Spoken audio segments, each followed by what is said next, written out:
I'm John Duval. Welcome to the Scriptural Way Bible Study. Lord, we come before thee. The Scriptural Way Bible Study is brought to you by the Seminole Pointe Church of Christ, located at 16300 North May Avenue, Oklahoma City. On behalf of the elders and members of the Seminole Pointe Church of Christ, I would like to thank you for your interest in spiritual matters. Now, let's take our Bibles and seek the Scriptural way.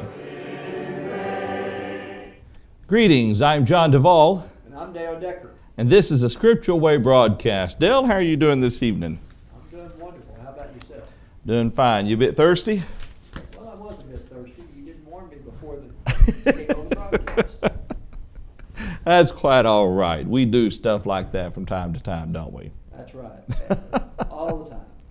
Well, welcome to our study this evening. It's just Dell and I tonight. We're going to be talking about a very interesting subject here in just a couple of minutes. We'd like to have your feedback. We are trying a different camera this evening, and it's a webcam actually, the Logitech C920. But it allows us to record in high definition while we're streaming in standard definition. And so we're going to see how the finished product looks and kind of get your opinion on what it looks like from your end. Now understand, we're not soliciting compliments on the appearance of our natural faces, but just on the overall image. So, Dale, how are you doing today?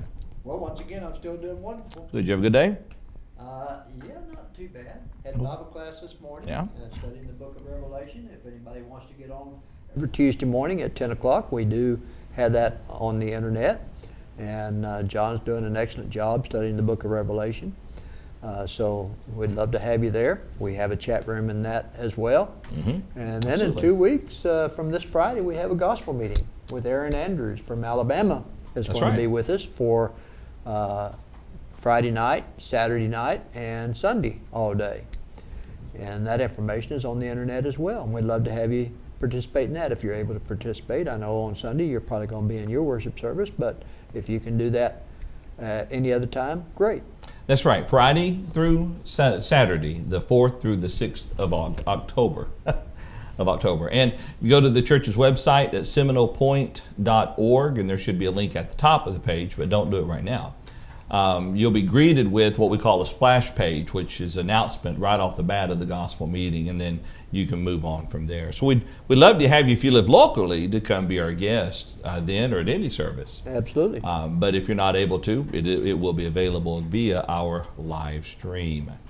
Now, apparently made Jimmy mad initially, and Jimmy, we're glad you're here as well. People don't get to see you, but we're glad you're here. And apparently he forgot to turn my mic on initially, so I must have made him mad. Yes. Okay, so with that being said, Dale, I take it that you're borderline content with Jimmy, or would you say you're content Oh, with I'm Jimmy? content with Jimmy. I would never complain about Jimmy. He does a great job. Well, speaking of content, Dale, what are we talking about tonight? Well, we're talking about content with great gain. And the question is, are you content with great gain? Exactly. And the title is a little bit play on it, play on the words there, because as we go through the study, we'll find out truly what the great gain is. Yeah, absolutely, because we certainly don't want to imply that great gain is materialistic. Exactly. And so we go through the lesson, we'll see that's not. But it's more of a play on the word. And I'll explain the passage that comes from here in just a moment. But Dale, we live in a very materialistic society. I mean, We do. You think about every advertisement, nearly every advertisement you see on television is trying to get you convinced that something that you don't have, you have to have, or something that you have is not good enough and you need something better. Yeah, the greatest thing that comes to mind right now is cell phones. Look at what Apple's doing and everybody else. They come out with a cell phone. A year later, they come out with a newer and better model, and everybody should go get it. Yeah, I wouldn't encourage you to get the new Apple products. Yeah, I'm more of an Android guy myself. Are you? Yes, but you learn to be content until you accidentally drop your phone and shatter it, on the ground. Only kidding. But I think the cell phone market is a very good illustration of that. For some individuals, a phone's a phone. You know, even a That's true. smartphone, they'll get one, it'll last them 3 or 4 years, 5 years until they drop it and break it, or finally it's just too old. But the reality is a lot of people want something a little bit better. Oh, that's faster. The screen is larger. It will enable me to do this and to do that. And it's just one example of many. You know, your laundry soap is not the best on the market. Now they have a new and improved laundry soap. They have a new and improved drink. I remember when Coca-Cola, years ago, back in the late 80s, their Coke product was an outstanding product. But they did a test market survey of, I think, maybe 2,000 people trying a new formula. Well, this small little test market loved it. So they hit the airwaves with their new Coke. And the populace hated it. They wanted their old Coke back, so they came back with Coke Classic. And so the point is that the world, our advertising world, their job is to get us to realize that we're not happy with what we have and we need to have something better. Well, that's exactly right. And whether it be a new car, one of our members in the audience uses that phrase, keeping up with the Joneses, and that's always been the statement. You know, Right. We got to keep up with the Joneses. I'm reminded of the movie, It's a Wonderful Life. I have to watch that movie at least once every year, and if you've never seen it, I encourage you to watch it. Poor old Peter Paley, he was a poor man, and for the most part, he was content with what he had. But every once in a while, he would have this desire to want to be just a little bit better. He wanted to travel and everything. And one day, one of his sons said, "Did you see the neighbor's new car?" And of course, he lashed out at the son. He says, "What's the matter with our car?" Yeah. And then we need to be content with what we have.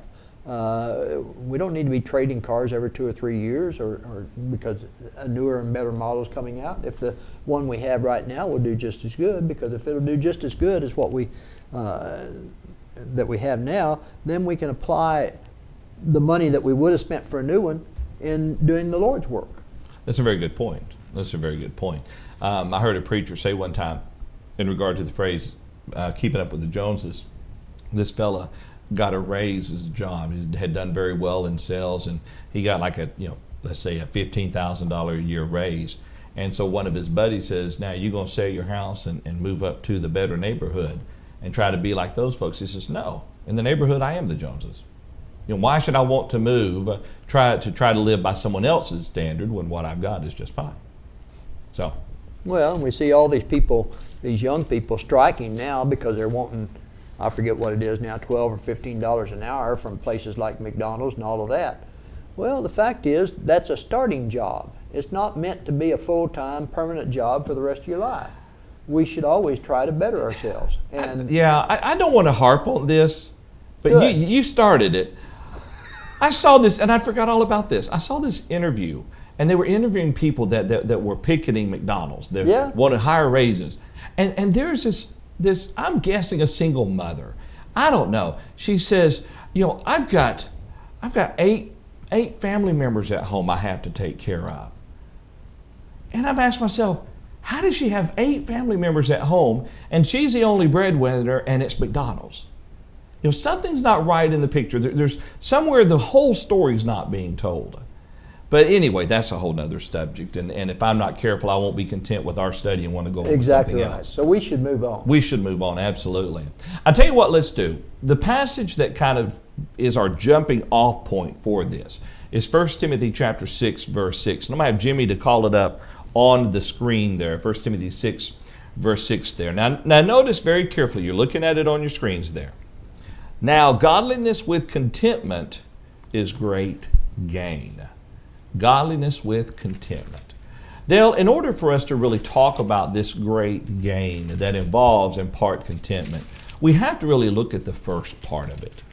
You could be content all day long, but if you're not serving God, then it is not profitable to you. There is no great gain. We have to be living our lives godly or after a godly manner, after His pattern.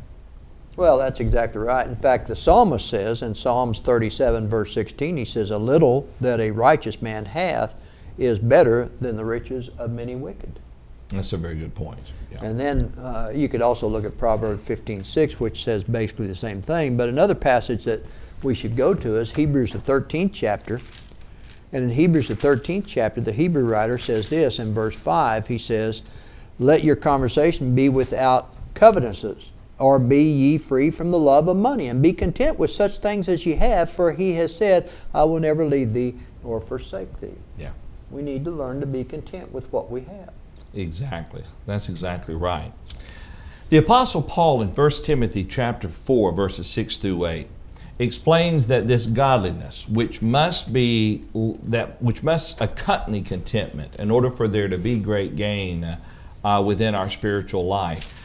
This godliness is crucial. Paul tells Timothy in 1 Timothy chapter 4, verses 6 through 8, he says, if you instruct the brethren in these things, you will be a good minister of Jesus Christ, nourished in the words of faith and of the good doctrine which you have carefully followed. But reject profane and old wise fables, and exercise yourself toward godliness. For bodily exercise profits a little, but godliness is profitable for all things, having promise of the life that now is, and of that which is to come. So he talks about being nourished in the words of faith and of the good doctrine.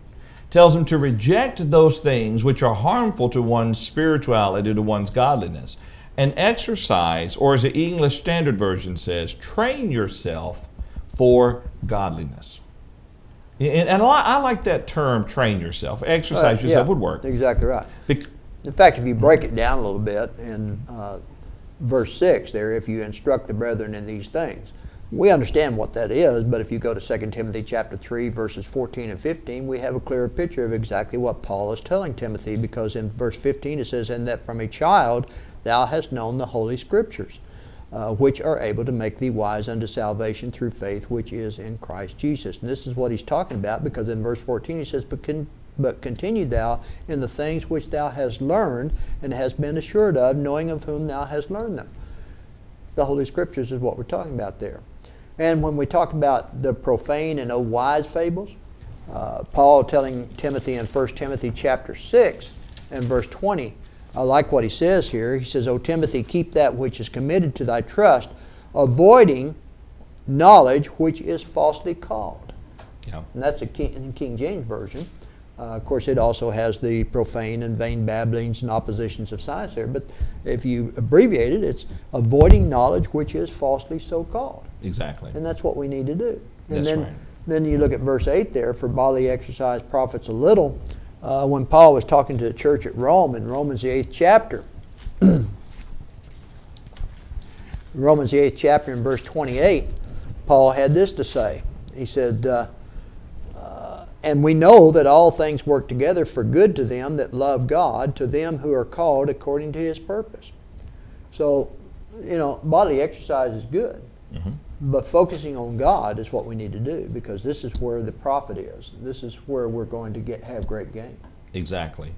And the idea is that godliness is profitable for all things. Exactly right. Yeah. I could go and work out, which I probably should, and exercise more, which I probably should. And I'll be able to enjoy that 5 years, 10 years, maybe longer, depending on how long I keep it up. But spiritual, excuse me. Thank you. Sorry.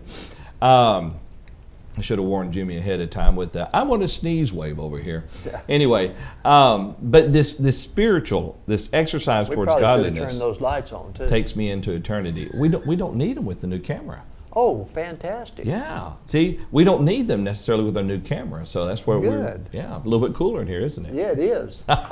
Sorry, I didn't mean to interrupt you there. Well, that's okay. Notice the lights were out. That's right. That's right. Speaking of interruption, let's go ahead and take our first break for the evening. And on the other side of this, we're going to talk more about being godly and pursuing godliness. We should. And we'll kind of delve a little bit more into that. Because again, we're talking about the importance of contentment, but contentment without godliness is not going to be profitable. So stay tuned. We will be right back. Hello, I'm Ron Witt, one of the elders of the Seminole Pointe Church of Christ. On behalf of the elders and members of the Seminole Pointe Church of Christ, I would like to invite you to be our guest at any of our worship services and Bible classes. The meeting place of the Seminole Pointe Church of Christ is located at 16300 North May Avenue, Oklahoma City, Oklahoma, zip code 73013.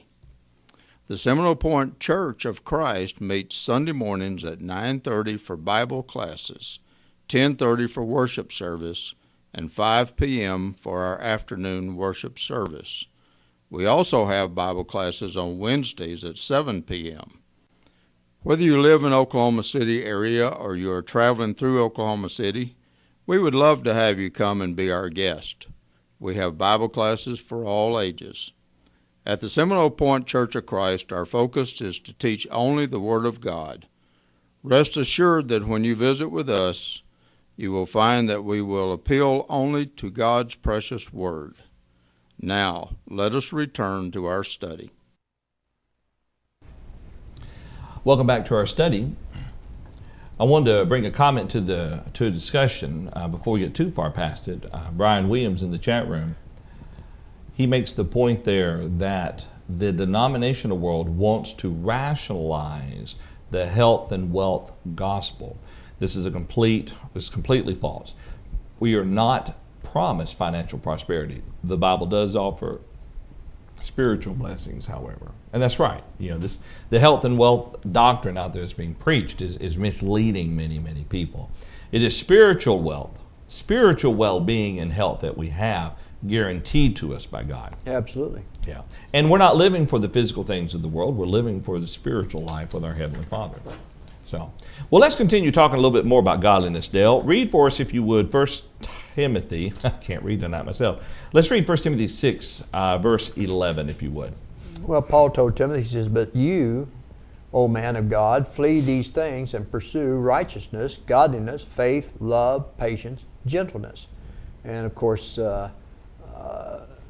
if you look at the verse prior to that, it speaks of love of money. Right. And if you go to 2 Timothy chapter 2, verse 22, you'll see the phrase youthful lust. Mm-hmm. And that's exactly the problem that many young people have. Remember that Timothy was a very young gospel preacher. We don't know exactly how old he was, but right. We know that he was young.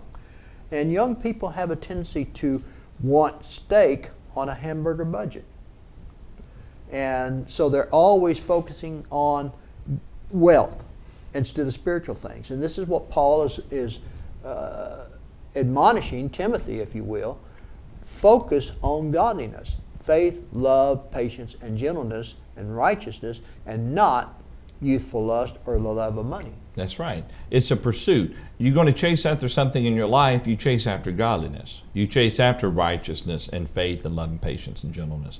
Go after those things. That's right. Yeah.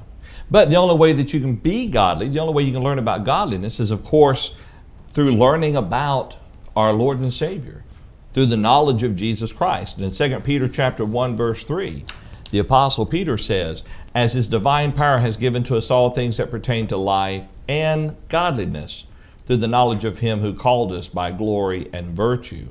So He's given us everything for life and godliness, but it's through the knowledge of Him. We have to study our Bibles. We have to read our Bibles every day and learn and digest what the Bible has to say regarding the way that we should be living our lives. That's how we learn to live godly. And Dale, according to what Peter also says, the time's going to come where the world's going to be burned up. And everything physical is going to come to an end. Well, that's true. In 2 Peter chapter 3, verses 10 through 13, he says, "But the day of the Lord will come as a thief in the night, in which the heavens will pass away with a great noise, and the elements will melt with fervent heat. Both the earth and the works that are in it will be burned up. Therefore, since all these things will be dissolved, what manner of persons ought you to be in holy conduct and godliness, looking for and hastening the coming of the day of God, because of which the heavens will be dissolved, being on fire, and the elements will melt with fervent heat. Nevertheless, we, according to His promise, look for new heavens and a new earth in which righteousness dwells." Now, I expanded the reading there a little bit because I wanted to emphasize what's going to happen at the day of the Lord. Well, in fact, kind of a story that goes along with this, every time I read this, I'm reminded of this very wealthy individual. In fact, they just came out with a list in the state of Oklahoma of the wealthiest people here in Oklahoma. Okay. And, of course, Boone Pickens finally dropped out of the top 100 wealthiest people. He doesn't have $1 million now. He's only got $950 million. But the point is that there was this wealthy individual who passed away, and there was two men standing on the street corner, and one man says to the other one, he says, I wonder how much he left. And the other man said he left it all. Yeah. And that's exactly the point. We can't take it with us.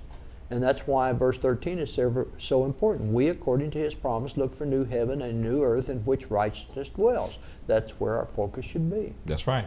And so with that being said, knowing what's coming, as he says in verse 11 there, since all these things will be dissolved, what manner of persons ought you to be in holy conduct and godliness? When we boil it down to the simplest and most singular aspect of what we're talking about, it is boiled down to us living holy and godly, because when everything is said and done, that which people would focus their lives on will be done away with. So it's something to think about. And so when we talk about this, we're going to talk about contentment now. Contentment is very important, but we've got to be living godly lives. It's crucial, or else all is lost.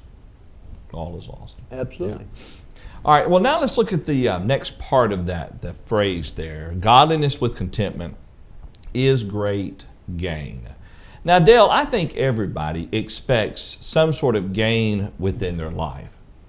I mean, think about family. You know, David said in Psalms 128, verse 1, I think, blessed is a man whose quiver is full. Now, some people aren't content to stop with, one child. They decide to have 2 children. Right, Jimmy? Yeah. You know, and then others, they won't stop at 3 or 4. Hey, let's have a 5th child. And then after the 5th child comes along, next thing you know, 6, 7, and 8 just dropping out of the skies like cats and dogs. But the point is, though, is our families grow. There's gain within our families. There's nothing wrong with that. My favorite mother-in-law had 10 children. Really? Yeah, and she's healthier than her 10 kids. She's already lost one of them due to heart disease. Right. And, of course, my wife has rheumatoid arthritis. 2 of the other ladies can't hardly walk because of bad knees. And 2 of them are severe diabetics. One of the sons is so overweight and everything, and his wife, that they can't hardly walk, and he's had back surgery several times. Okay. But she's healthy. And so, she had 10 kids, and she loved every one of them. And there's nothing wrong with having a good family if you can take care of them. Exactly. Yeah, that's exactly right. It's part of life. I mean, Adam and Eve were told to multiply and fill the earth. Exactly right. But at the same time, you should only have in the world what you can take care of yourself. You should not expect the government or anybody else to take care of them for you. That's true. And it's also a whole other subject. It is. I'm using examples here now. Can we have an increase in knowledge? Well, it depends on what kind of knowledge we're talking about. Sure. And the reason I say that is because, yes, we should have an increase in knowledge, both physical and spiritual. Physical knowledge is sometimes the problem, though. We focus more on the, what did you do, Jimmy? Go ahead, keep going. I know what happened. We're good. They didn't notice anything. We sometimes focus more on the physical knowledge. Yeah. People will spend a lifetime studying and learning from the time that they're 5 years old, or sometimes even 4 years old. They start going to school, and they go through high school, 12 years there. They go through college, maybe 4 years, maybe get a master's degree, maybe get a doctor's degree. And they do all of that just so that they can be prepared for maybe 40, 45 years of work here on the face of the earth. Okay. But what we need to do is not only increase in knowledge there, but at the same time we need to have a balance and increase in spiritual knowledge as well. That's right. And we should pay as much, or put as much focus on the spiritual knowledge as we do on the physical knowledge, because the spiritual knowledge is eternity. The physical knowledge, or the material knowledge, earthly knowledge, is only for a short span. That's true. And the point I'm trying to make here in this first little section is that gains are expected. Exactly. Whether it be your family, whether it be your knowledge, when you go to college, even in ability. Some people who have certain abilities, they go and increase their abilities so they can do more. There's a gain there within that. Even income. If you work for an employer after so long, you expect an increase in income based on the job you've done. I mean, these things are normal expectations of gain. And I guess the point I'm trying to make is that it's not wrong to expect gain. Well, in fact, it's right to expect gain. Yeah. Because when you stop expecting gain, you really stop living. Yeah, that's true. God that's expects true. us to develop ourselves in everything. Even in His knowledge. Exactly That's right. That's exactly right. The problem where gain or the desire for gain, the problem when that becomes a problem is when it begins to consume our lives. All right, when we begin to be driven by that desire to a point to where we're never happy. And so what we have in the lesson outline is that the desire for gain must be tempered with this thing called contentment. The desire for gain is tempered with contentment. And here's what I mean by that. If we are content, it allows us to be satisfied with whatever current state of affairs we are currently in. It doesn't mean that things can't change. It just means that wherever we find ourselves at that moment, we're going to be content at that moment. Now, I think about the Apostle Paul. Dale, I think he is a great example of someone who learned in whatever state he's in to be content. Well, he did. And when he was talking to the church at Philippi in Philippians, the 4th chapter, verses 10 through 13, he says, "But I rejoiced in the Lord greatly, that now at last your care for me has flourished again. Though you surely did care, but you lacked opportunity. Not that I speak in regard to need, for I have learned in whatever state I am to be content. I know how to be abased, and I know how to abound. Everywhere and in all things I have learned both to be full and to be hungry, both to abound and to suffer need. I can do all things through Christ who strengthens me." Okay. Now, it's interesting that he puts that phrase, "I can do all things through Christ who strengthens me," at the end of this statement, that he's learned with whatever state he is in to be content. He's learned to do that. And that means that there are some times when Paul sat down to eat dinner, he had a lot of food in front of him. And then there were times he sat down to eat and he had just a few little morsels in front of him. There was sometimes the best he could do was sleep in a tent, maybe underneath a tree. I mean, the worst, that's how low he was. Other times he stayed at people's homes, maybe even had a home for himself for a while. When he was in Ephesus, there for about 3 years, had a home to live in. He was teaching at the school of Tyrannus, had a home to live in. And so the point is, the Apostle Paul learned to whatever state he was in, to be content with that. Maybe it wasn't the best in the world, but you know what? As long as I'm in this condition, I'm going to be satisfied by this condition. Any thoughts, Dale? Well, I think the Apostle Paul certainly took to heart what Jesus said. He said, "Give no thought for what you shall eat or what you shall wear," or anything like that. If God took care of the birds, if God took care of the lilies and everything, God is going to take care of us as well, if we are faithful. Exactly. That's exactly right. And that's the context wherein he says, "I can do all things through Christ who strengthens me." Exactly right. Yeah, whatever trials, whatever struggles, we can always endure. Now, we're going to go ahead and take our second break for the evening. And on the other side of the break, we're going to talk about how contentment helps us to stay focused on what is truly important. Be thinking about this as we go into this break and we come out of the break. This is probably going to be our shorter break, so you only got 35 seconds to think about it. But think about the ways in which contentment helps you to go through the various challenges of life, and kind of think about how it helps to keep you going and not to become distraught and not to suffer despair. So stay tuned. We will be right back. Greetings. I'm John Duvall. I'm Paul Adams. And I'm Tom Thornhill. And I'm Daniel Duvall. We are the host of the Truth Factor discussion.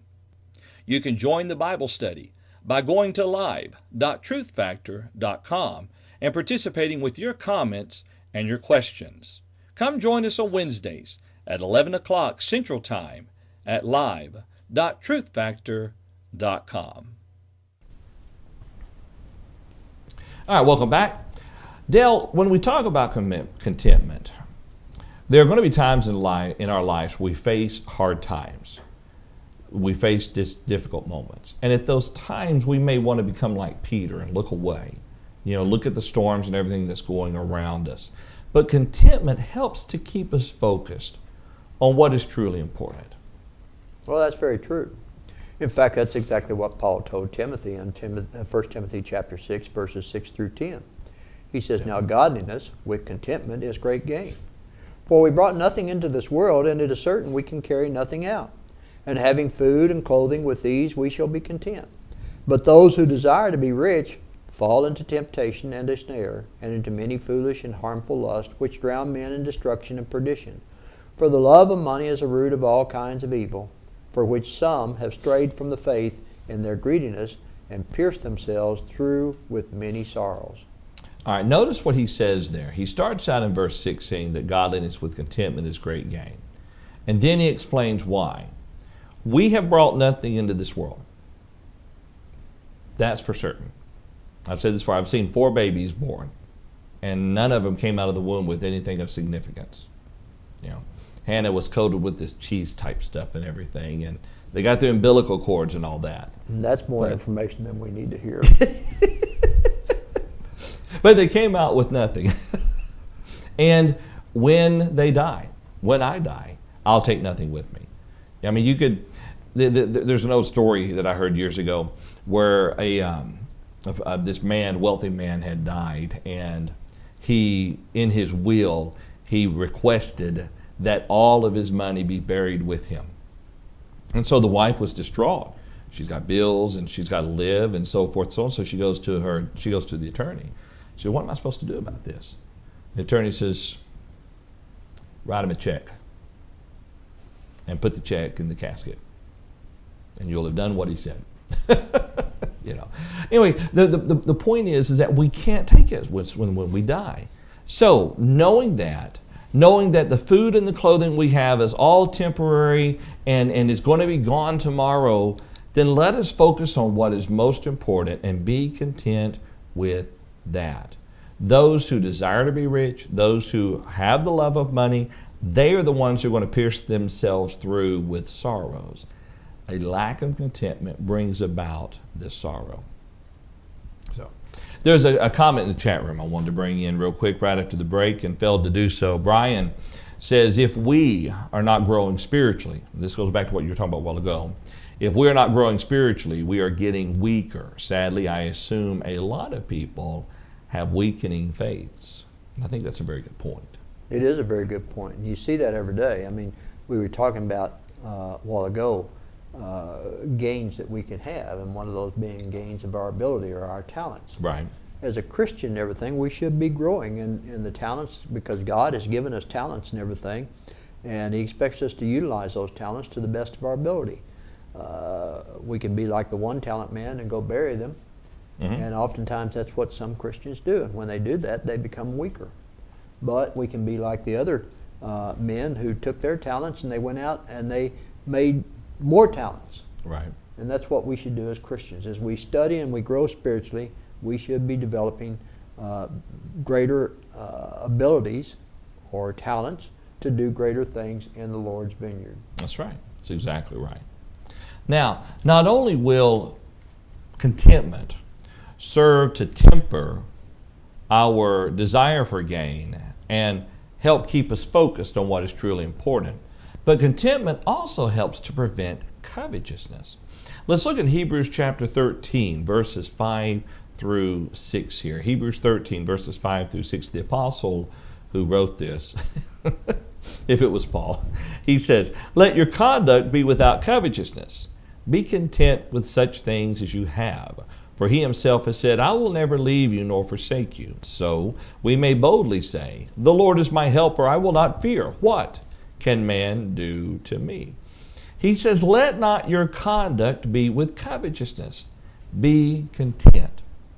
When I'm not content with my wife, I begin to covet another woman. If I'm not content with my car, I covet another car.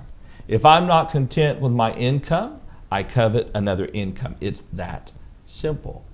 Contentment keeps us satisfied with where we are at and keeps us from coveting those things which we do not have. Any thoughts or comments, Dale? No, I agree with you wholeheartedly. Anytime that we are putting something above God, then we're making that our God. That's little right. g.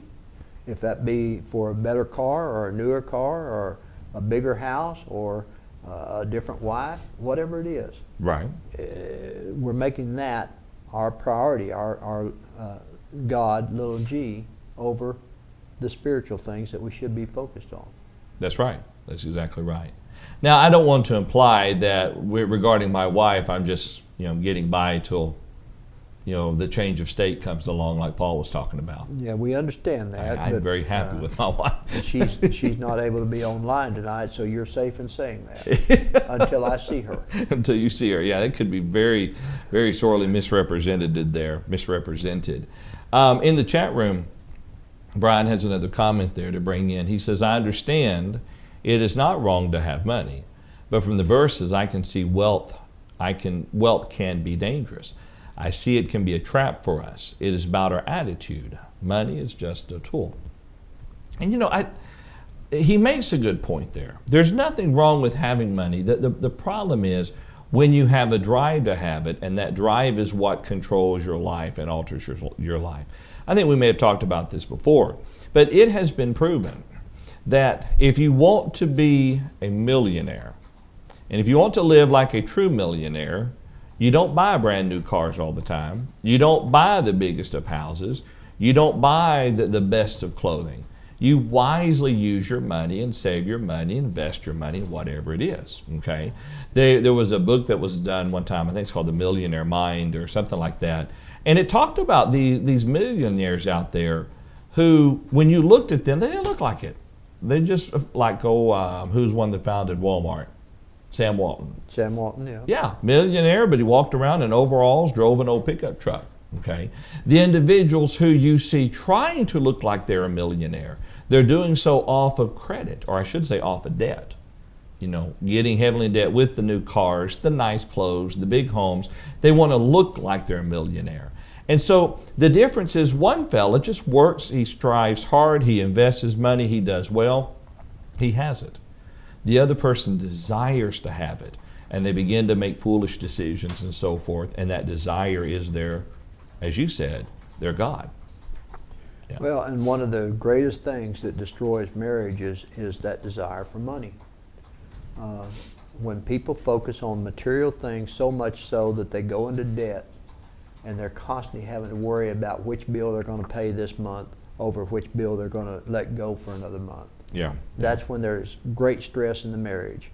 And so when people learn to be content with what they have and they focus on godly things instead of material things, they're going to be much happier and the marriage is going to be much stronger. Yeah. It's a simple case. When you spend more than you bring in, you're going to always end up in trouble, and your marriage will face problems. So now we're talking about the federal government. I couldn't resist that. I said marriage, not a redheaded stepchild. Oh. Anyway, but you understand the point. What we're trying to say here is that this contentment helps to prevent covetousness. Jesus gave this great warning in Luke chapter 12, and it's kind of a lengthy reading, verses 13 through 21. But I want us to read through this because he lays down very clearly the problem with covetousness. Then one from the crowd said to him, "Teacher, tell my brother to divide the inheritance with me." But he said to him, "Man, who made me a judge or an arbitrator over you?" And he said to them, "Take heed and beware of covetousness, for one's life does not consist in the abundance of the things he possesses." Then he spoke a parable to them, saying, "The ground of a certain rich man yielded plentifully. And he thought within himself, saying, What shall I do, since I have no room to store my crops? So he said, I will do this. I will pull down my barns and build greater, and there I will store all my crops and my goods. And I'll say to my soul, So you have many goods laid up for many years. Take your ease, eat, drink, and be merry. But God said to him, Fool, this night your soul will be required of you. Then whose will those things be which you have provided? So is he who lays up treasures for himself is not rich toward God. You know what is so tragic is that the death of a loved one, let's say a mom or dad passes away, a grandmom, a granddad, and the family members knows that they had money. At that point, in many families, they become enemies of one another. trying to figure out who's going to get it. Well, I went and mowed their grass more than you did. I should get more of the inheritance. Well, we had 3 grandkids and you only had 2. Yeah, I mean, just silly stuff like that. And you see the desire for that money, covetousness, ends up dividing the family. You know, interesting enough, though, you can see that happening before the individual ever passes on. That's true. That's true. Because if someone's going to be covetous, if they're going to covet, you'll see that long before it ever comes time to divide up the spoils and riches. Yeah, they start lobbying for a good place in the person's life or to win them over. Exactly right, yeah. Yeah. So Jesus warned against covetousness. And to put it simply, if you look at what Paul said in Ephesians chapter 5, Dale, this covetousness is going to keep an individual from inheriting the kingdom of God. Well, it is. Paul told the church at Ephesus, he said, but fornication and all uncleanness or covetousness, let it not even be named among you, as is fitting for saints. Neither filthiness, nor foolish talking, nor coarse jesting, which are not fitting, but rather giving of thanks. For this you know, that no fornicator, unclean person, or covetous man, who is an idolater, has any inheritance in the kingdom of Christ and God. Absolutely. And look at that again. He lists covetousness, but fornicator and uncleanness or covetousness, let it not be named. It's not fitting for the saints. Well, and if you look at verse 5, it says exactly what we've been saying. Nor covetous man who is an idolater. Yep. If you covet something, you are making that your idol, your God, little g. Exactly. We've talked about gambling before, and there are a number of casinos here in Oklahoma, a lot of the Indian casinos. And I strongly believe that the best argument against a Christian gambling is covetousness. That's what drives the industry. That's what feeds the industry. And when a Christian goes to these casinos and begins to throw his money in, he needs to ask himself, why am I doing this? Now, there are a handful of people who will claim entertainment. It's like setting aside $20 to go to the movies. I'll set aside $20 to go to the casino. There's no difference. But I bet, pardon the word, that if you go to the casinos and you take the $20 and you win $20,000, you're not going to keep gambling that money away. You're going to leave with it. Fundamentally, that's what drives the industry. I got to have more. I don't want to work for it. Here's $5. Let's see if I can get 100 off of you. Well, and not only that, but you look at the lottery, you look at raffle tickets, all of these things where people are trying to, they look at, well, it's just $1, but they're trying to get something for basically nothing. Yeah. And that's why the industries do as well as they do, is because of people putting in all these dollars.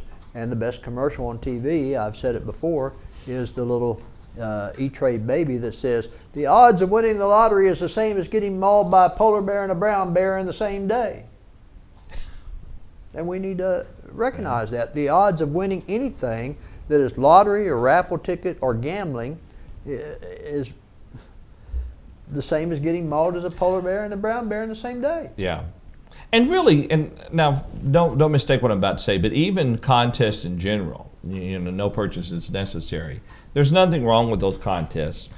But at the same time, a person could be driven by the same covetousness. That's true.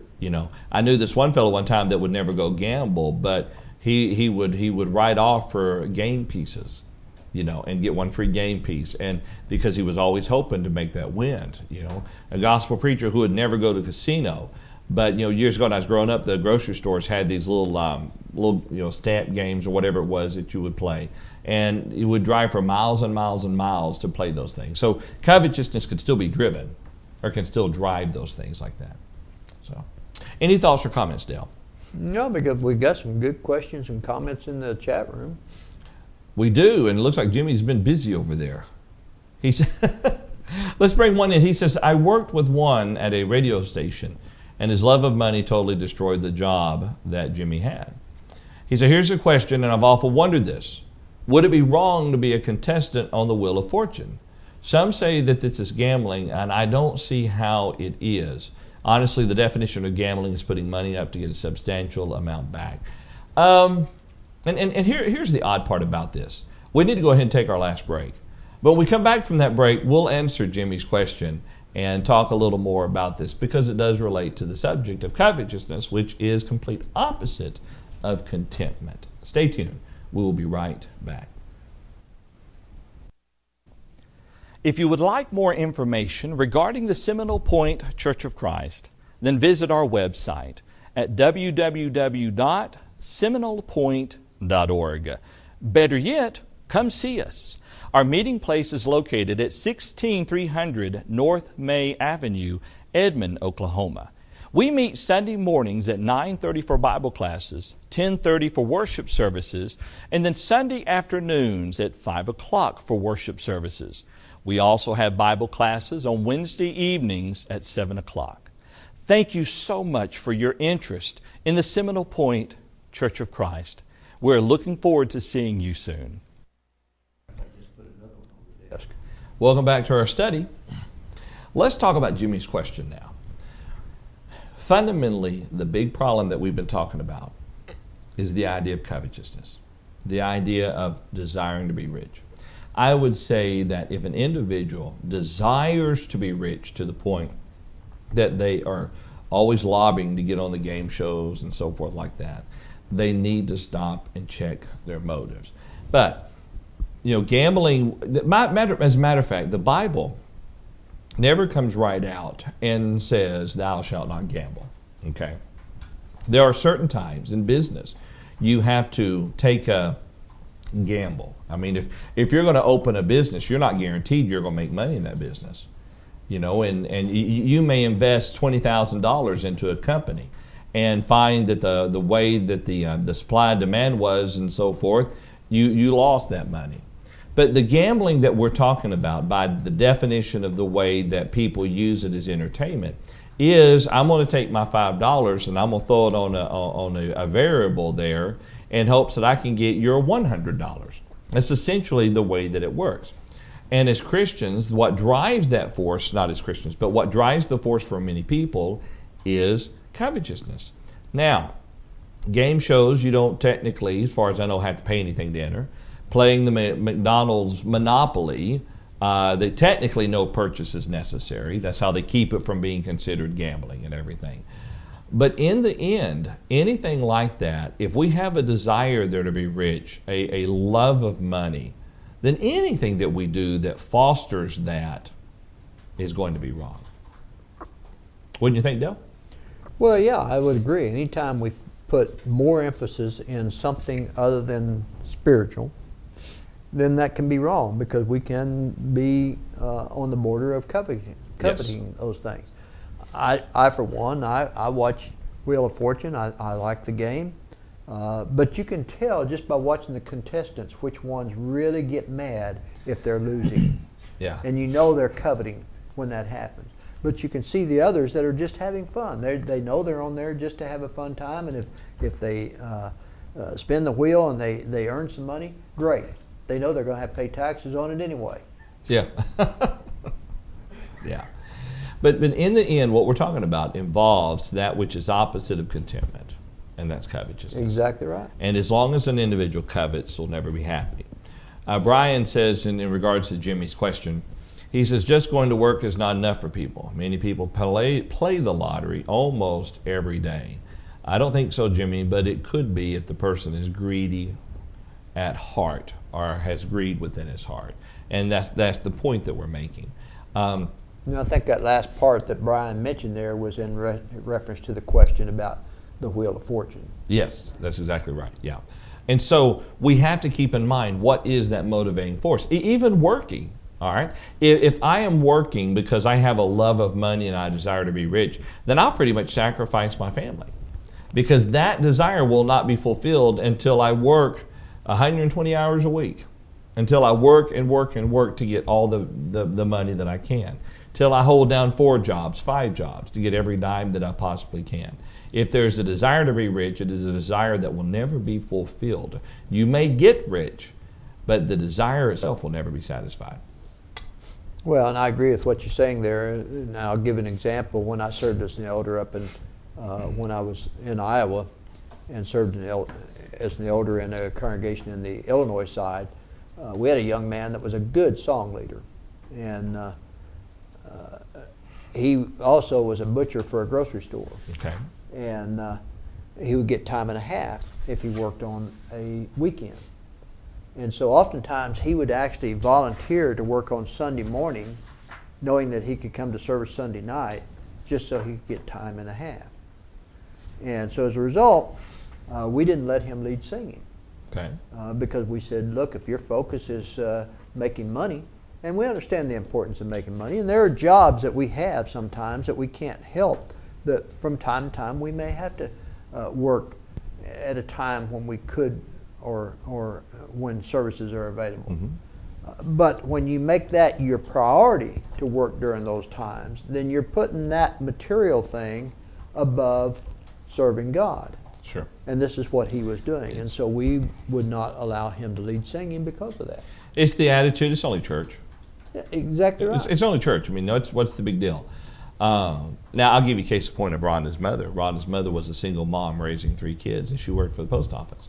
And whatever position she was in, they came to a point in time where the heads up says, you will work on Sunday. There was some mandated thing that they were required to do.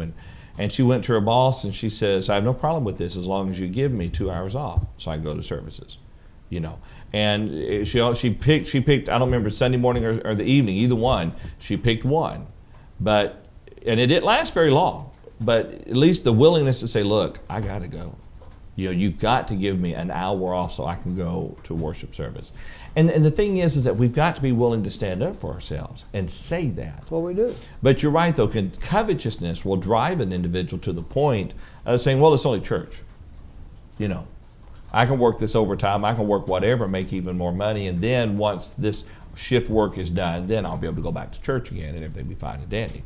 Well, my daughter's a good example. She works for a company that they change her shift once a quarter. Mm-hmm. And she goes out of her way to make sure that even if she has to get up and go to work at 4 o'clock in the morning, as long as she can have Wednesday night and Sunday open so she can come to worship service. And for that I commend her. The Bible class, we're studying the book of, or the letter to the church of Colossia in the Wednesday night Bible class, and the question came up last Wednesday night, or actually not a question, a comment said, well, I don't see anything wrong with missing services when you're on vacation, because that's only once a year or something like that. And I think the individual was kind of shocked at the response from the other members in the class, because the comments kept coming back as well. We plan ahead and we make time. We set that time aside to go to worship service. And I made the comment that when Ron Buxton and his wife Tila went on vacation and they were up in Wyoming, up in the rural areas and everything, Mm-hmm. they got up one Sunday morning and they drove 2 hours just to get to a congregation to worship that morning. 2 hours. That's planning ahead. Yeah. And I know that the Cliftons, they went down to Ardmore a month or so ago, and Jeff came to me and he said, is there a congregation down there that we can go to worship service on Sunday? And I said, well, it looks like Purcell is probably the closest one from where you're going to be. He said, well, that's no problem. We'll just drive up there. And that's the kind of attitude that we should have, making the spiritual our priority, right, and not the physical.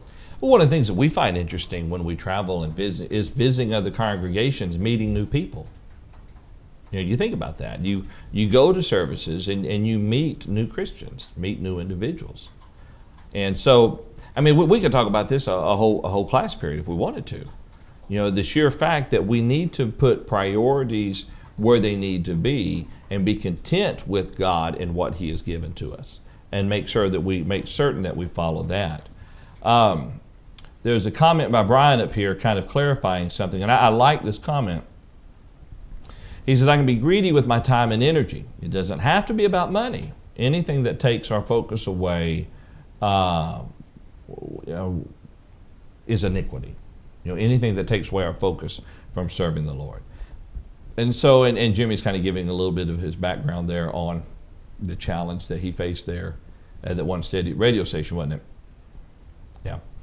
And so as Christians, we have to make certain that we put our foot down, that we are content with what God has given to us in His Word, and we'll talk about this more next week, and that we make the determination that we're going to take a stand.